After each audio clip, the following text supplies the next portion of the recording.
कसरत और चीज है, बरकत। रसूलुल्लाह सल्लल्लाहु अलैहि वसल्लम ने फरमाया, बंदा खाना खाता है, जो बिस्मिल्लाह पढ़ के खाता है उसमें बरकत होती है, जो बगैर बिस्मिल्लाह के पढ़ खाता है उसमें शैतान साथ शामिल होता है। खाने में इजाफा, बिस्मिल्लाह पढ़ने से खाने का साइज, हुजम ज्यादा, वो उतना ही रहता है। रोटियां दो हैं तो दो ही रहेंगी। मसला क्या है, ये तेरे लिए जुज़्वे बदन बनेंगी, तेरे लिए ताकत का बायस बनेंगी।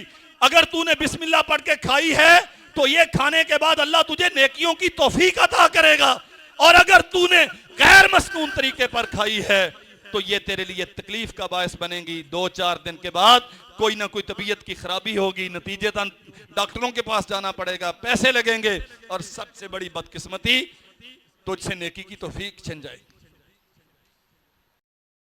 कसरत और चीज है, बरकत और चीज है। हम कसरत के पीछे भागते रहे।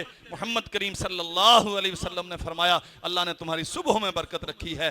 जाओ मेरे भाइयों, बुजुर्गों, मेरी बहनों, माओ, बेटियों, सोचो वो बरकत के औकात में हम हुसूल बरकत के लिए क्या दामन फैला के बैठते हैं?